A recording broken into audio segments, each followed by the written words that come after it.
noite, movimenta um pouquinho o corpo.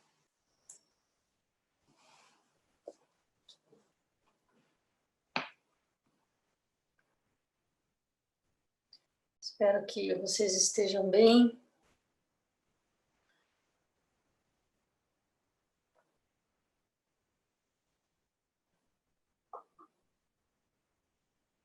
A gente vai seguir um pouco a leitura do livro, né, do Bernie Glassman.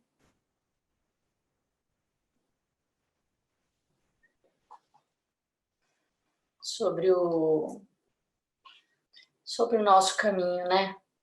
Não é sobre um cozinheiro, como a gente imagina um cozinheiro, mas é sobre a nossa vida.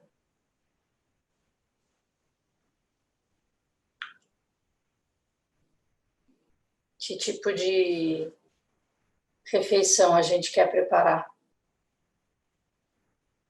Ele está falando do terceiro prato, que é o sustento, né? Veja por você mesmo. Nós enviamos 4 pessoas para São Francisco por um mês para aprender a planificar e gerenciar o negócio. Eu acho que eu li esse ontem, né?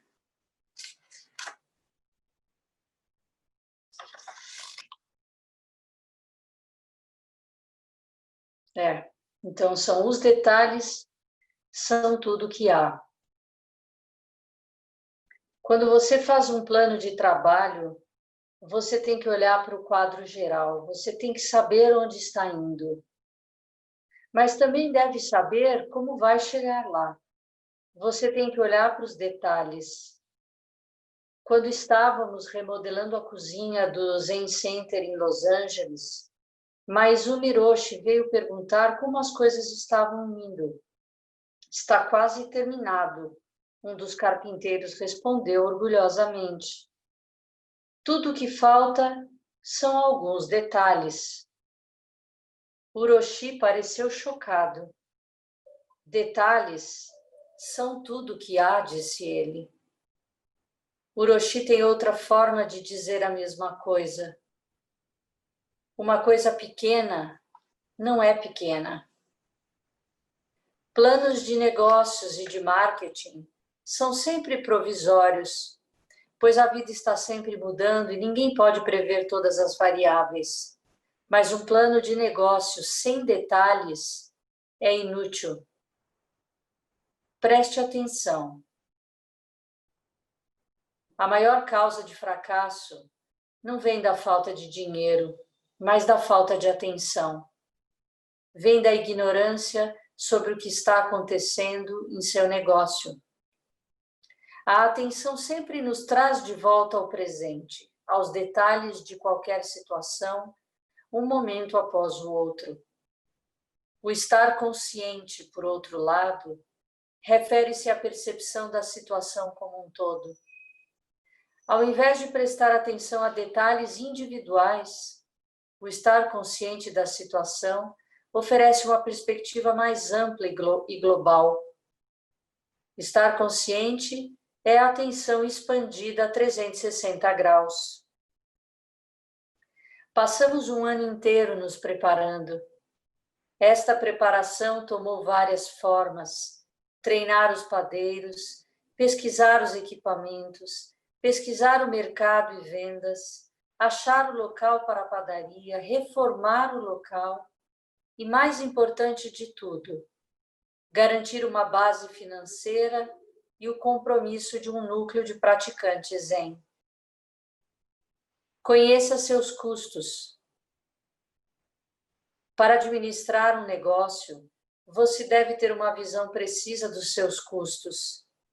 Você tem que saber quanto gastará e quanto lucrará. E você tem que saber quando isso acontecerá.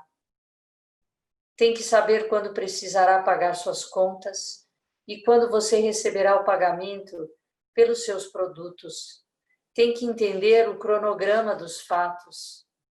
Você tem que saber os produtos que dão lucro e os que dão prejuízo. Você tem que estar consciente dos custos indiretos e ocultos. Tem que prestar atenção aos incontáveis e cruciais detalhes que são o dia a dia do seu negócio. Quando fizemos nosso plano de negócio, tivemos que estimar também custos da mão de obra, suprimentos, equipamentos, freezer, forno industrial, uma máquina de lavar louças capaz de lavar os moldes dos muffins. Nós tivemos que estimar o custo do aluguel, telefone, seguro, assessoria jurídica e embalagem. No nosso plano de marketing, tivemos que olhar as vantagens e desvantagens de vender no varejo e no atacado ou em ambos. Na realidade, dá o mesmo trabalho gerenciar o seu negócio e a sua vida. Em ambos os casos, você tem que prestar atenção. Então, de onde veio o dinheiro? Esta é uma das perguntas mais frequentes que me fazem quando faço apresentações sobre nosso trabalho. A resposta é muito simples. Nós pegamos emprestado. Esta é uma forma que a maioria dos negócios que estão iniciando utiliza para sair do papel. No nosso caso, pegamos emprestado de um dos nossos membros mais ricos. Bancos não emprestam dinheiro para novos empreendimentos. Você tem que convencer alguma outra pessoa, um amigo, um familiar ou um capitalista mais ousado, de que o negócio irá dar certo. Portanto, para isso, você terá que dedicar tempo para fazer pesquisas e planos de marketing. Quando nós começamos, pegamos emprestado algo em torno de $300 mil. Na época, parecia muito dinheiro, mas na prática não chegou nem perto do suficiente. Pão ou bolo? Quando decidimos abrir uma padaria, nós assumimos que seríamos especializados em pão integral de qualidade, o que parecia uma coisa muito zen de se fazer.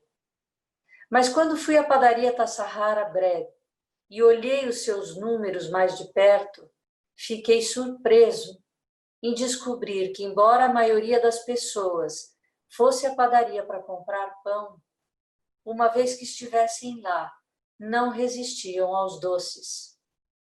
A padaria não falava sobre isso, mas era o que acontecia. O maior segredo da padaria Tassahara Bread era que eles obtinham seu lucro maior com os bolos. Mas nós ainda estávamos apegados à ideia do pão.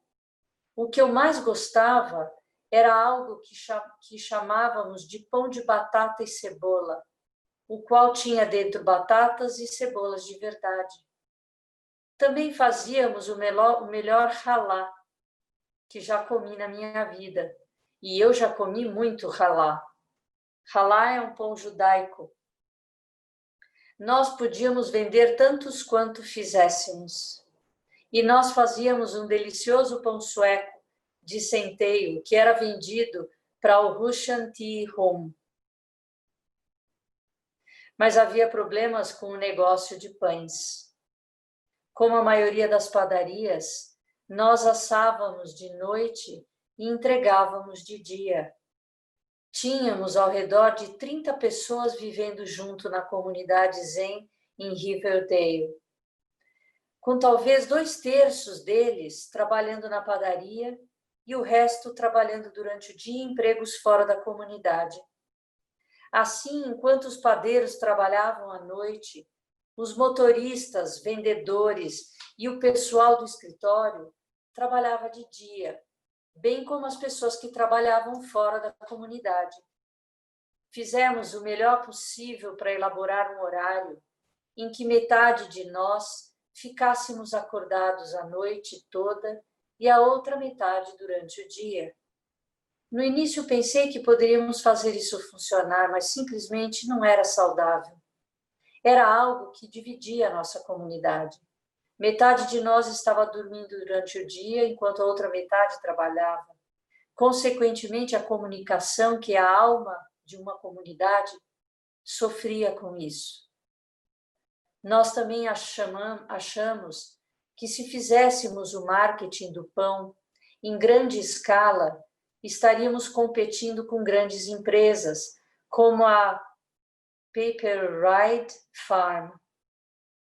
Os doces finos, entretanto, eram outra coisa, uma vez que eles poderiam ser entregues a lojas especializadas. A produção de doces também exigia muito trabalho, o que se era uma desvantagem para muitos empreendedores, mas representava uma vantagem para nós, porque dava-nos uma boa oportunidade de fazer do trabalho nossa prática. Nós começamos fazendo experiências na cozinha de Greystone durante a noite. Nós fizemos brownies, goodies, tortas Linzer, bolos de café, de nozes, de semente de papoula. As pessoas que meditavam de manhã reclamavam que os aromas deliciosos interferiam com a concentração meditativa. E claro que não faltavam pessoas dispostas a provar nossas experiências. E mesmo assim, é sempre verdade que você não consegue agradar a todos. Não importa o que você faça, alguns serão a favor e outros contra os seus planos. No nosso caso, um certo número fez oposição à nossa ênfase nos doces, porque não os consideravam um meio de vida correto. Alguns sentiam que bolos eram prejudiciais, porque não satisfaziam as necessidades nutricionais básicas, ou porque levavam muito açúcar, ou porque eram itens de luxo para ricos. Claro, não é sempre tão fácil saber o que é um meio de vida correto e o que não é. As pessoas têm ideias muito diferentes sobre o que é prejudicial. Muitas pessoas que fabricam armas, por exemplo, sinceramente sentem que estão ajudando a manter a paz. Já com relação aos bolos, há um grande contingente de pessoas que gosta de bolos bons, eu inclusive, e senti que se nós pudéssemos criar o bolo mais delicioso e saudável que fosse possível, usando ingredientes naturais, ao invés de produtos químicos nocivos, então estaríamos ajudando as pessoas que consomem bolos.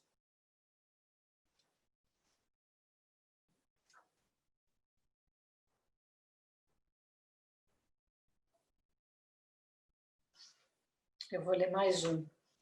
Estar disposto a fazer experiências. Quando começamos a padaria, todos que trabalhavam lá eram praticantes Zen. À medida que o tempo passava, nós contratávamos periodicamente alguém que não era praticante do Zen, mas que era um panificador profissional. Parecia que tínhamos atingido o limite da nossa experiência e precisávamos de gente com conhecimento que pudéssemos aprender. Isso foi útil, é claro, mas uma das chaves para o nosso sucesso foi o fato de que éramos amadores. Como realmente não tínhamos um vasto conhecimento sobre panificação, nós fazíamos experiências de forma não profissional. Tentamos coisas que panificadores profissionais nem pensariam em tentar. Nós criamos algumas coisas que não eram comuns neste negócio e elas deixaram sua marca. Nós também tínhamos orgulho da aparência de nossos doces e de como eram embalados. Isso era reflexo do nosso treinamento Zen, que por sua vez reflete ideias japonesas de beleza e harmonia. A aparência da comida, o elemento estético, é algo muito importante para os japoneses. Então, nossa disposição para experimentar e nossa atenção para com a apresentação dos produtos contribuíram para o nosso resultado. E porque éramos originais, as pessoas começaram a vir até nós. Quando a chocolateria Goviva contratou um consultor para achar uma panificadora, ele nos encontrou. Nós trabalhamos para o seu mostruário de Natal. Um dos doces mais populares que fabricamos para eles Era a sua torta característica, uma torta densa de chocolate. Nós a fizemos modificando uma receita da padaria Tassahara Bread, e o resultado foi algo delicioso e especial. Naquela época, havíamos contratado um padeiro profissional para nos ajudar a aumentar nossa eficiência. E ele fez pequenas alterações no modo como preparávamos a torta de chocolate Godiva. Pouco tempo depois, recebemos uma ligação do pessoal da Godiva e eles disseram: o que aconteceu? Na realidade, a torta estava boa, mas ela estava boa como qualquer outra torta de chocolate, deixou de ser especial. Então, nós voltamos então para a nossa receita original, não profissional, e conseguimos manter os pedidos. Especialistas podem ser úteis, até mesmo necessários para certas tarefas, mas sempre há o perigo de tornarem o seu produto característico em algo profissional, que passa então a competir com todas as outras coisas profissionais que já estão no mercado. Nós tivemos que aprender a manter nossas características e estilo, mesmo que de vez em quando contratássemos um profissional para nos ajudar. Eu vou parar hoje por aqui. Interessante, né, isso, a gente perceber, né? Quando ele falou sobre essa questão do profissional, do amador e do profissional, eu pensei muito no que a gente sempre fala no caminho aqui, na prática, sobre a motivação, né? O que está por trás deste movimento, né? De contratar alguém ou de mudar. Se é lucro, ganho, né? Se não tá, se a motivação está contaminada por outros fatores que não a prática, né? O que de fato estava no cerne, no caso deles, né? Desse projeto que foi tão pensado, tão elaborado, né? Tão estudado pela comunidade, pode vir a não ser benéfico no fim, né? Ao invés de ajudar, pode atrapalhar, como foi o caso, né? Dessa mudança da receita. Alguém quer falar alguma coisa? Quer perguntar alguma coisa? Oi, Regina. Alguém quer falar alguma coisa? Se quiser, abre o microfone. Senão, hoje a gente vai, em homenagem a Dom Pedro, e também lembrando que hoje teve a live dos povos indígenas, né? Que não sei se alguém conseguiu assistir todo, mas eu assisti uma parte e estava realmente maravilhosa, assim, um trabalho incrível, assim, uma homenagem muito emocionante, né? A todos os povos, a todas as lideranças que morreram, né, nessa pandemia.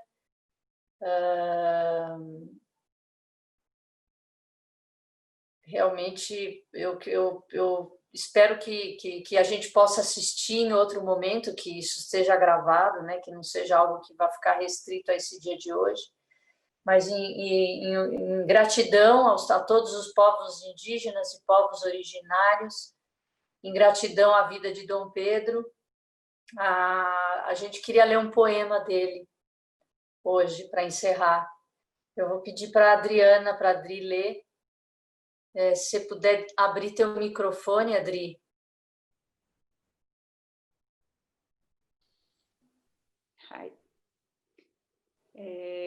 Tá me ouvindo? Bem? Não, acho que podia entrar você na tela, como que faz? Copiou. Aí. Pronto, estou te vendo. Agora ou não? Sim.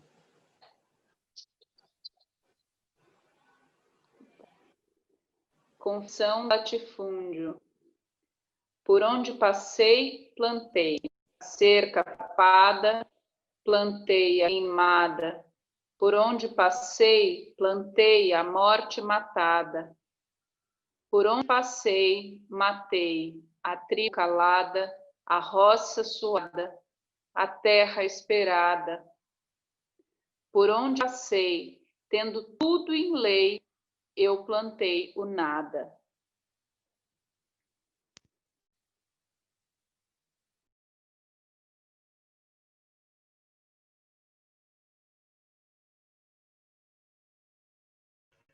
Sensei, tá fechado o seu microfone, eu fechei.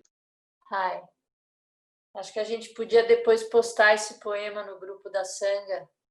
Adri, se depois você puder passar isso, né, para a gente, o texto, a gente posta, ou mesmo você posta no grupo, tá bom? Então vamos encerrar hoje? Então vamos lá. Que os méritos de nossa prática se estendam a todos os seres e que possamos nos tornar o caminho iluminado. Que todos os nossos esforços, nossas preces possam chegar aos povos indígenas, aos governantes do nosso país, de todos os países que tenham clareza mental, sabedoria e compaixão verdadeira, que saiam dos seus mundinhos, que abram suas mentes para entender que tudo está relacionado, que nós não somos separados da vida da Terra, que estar nesse mundo é gratidão, é agradecer a vida da Terra, com a sua vida, com a sua atitude, com o seu pensamento, com a sua ação, com as suas palavras.